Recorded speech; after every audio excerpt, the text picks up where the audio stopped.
Aujourd'hui, je vais vous parler d'une technique que j'ai utilisée en fait pour améliorer la gestion de mes capitaux. Parce que ce qu'il faut garder en tête, c'est que lorsqu'on a un projet, tout s'articule au niveau des capitaux, selon nos ambitions, au niveau de notre volonté, puis au niveau de notre connaissance. Peu importe là, que ce soit un projet d'entreprise ou un projet d'autonomie, euh, ça s'articule toujours au niveau de ces trois points-là, puis également au niveau du temps, parce que c'est uniquement ça qu'on a.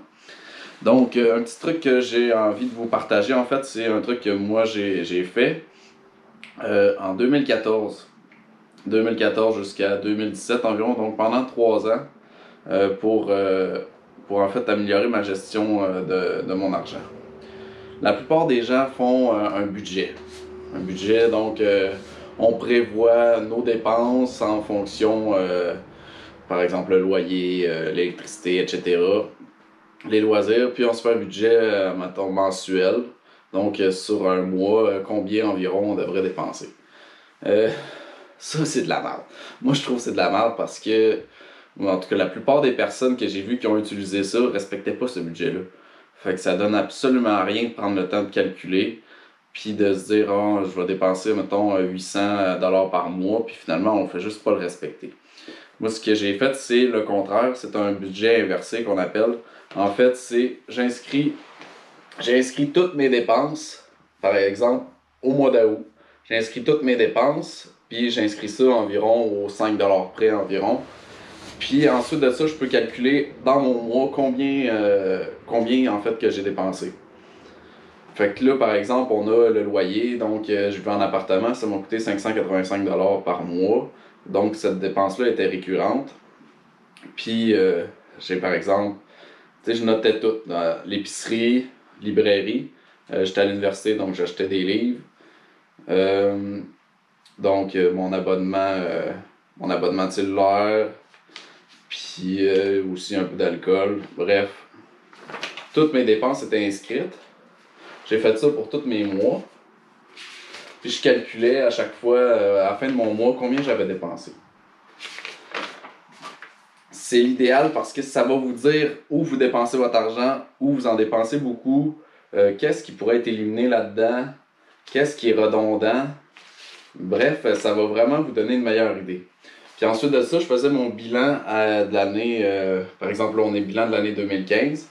Donc, combien j'avais dépensé en épicerie. Par exemple, là, cette année, en 2015, en épicerie, j'avais dépensé pour 2187 $. Donc, on va dire 2200 $. Donc, tout de suite, on a un visuel. On sait combien qu'on a dépensé d'argent pour notre épicerie. Puis ça, c'est de l'argent qui a été dépensé. Donc, c'est pas de l'argent qui est prévu, par exemple. On a le montant fixe qui a été dépensé cette année-là.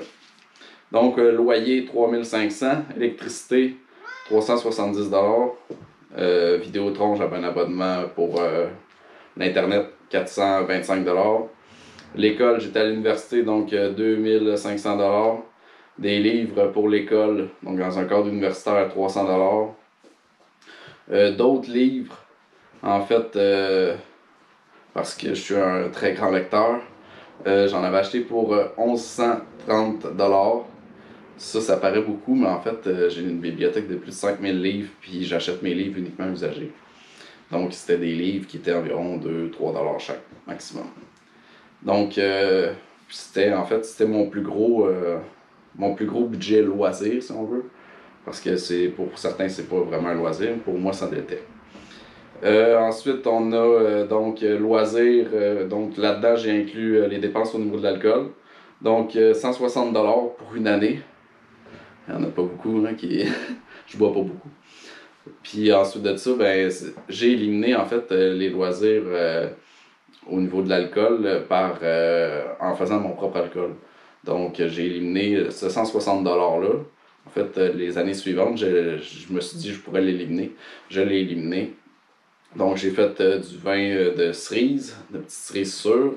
Puis j'ai fait également du vin de pissenlit, que donc je mélangeais avec d'autres choses, puis un peu comme une sangria. Bref, j'ai réussi à éliminer cette dépense-là, en sachant que je saurais. Bon, ça va petit roux?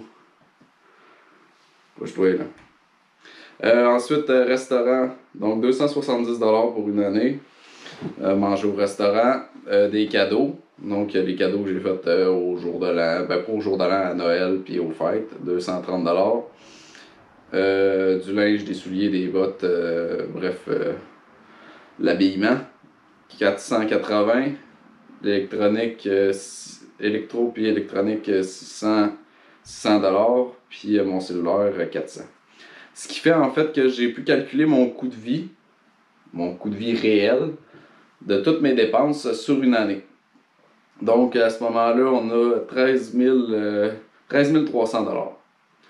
Donc je savais que mon coût de vie c'était 13 000$. Ce qui est pas particulièrement élevé, on va se le dire. Mais avec ça, on a vraiment une idée sur notre coût de vie réel. C'est ce que je vous encourage à faire parce que, en fait, ça va tout le temps vous porter à réfléchir sur qu'est-ce que vous achetez, est-ce que vous en avez besoin, est-ce que c'est nécessaire, est-ce que on peut l'éviter cette dépense-là, est-ce qu'on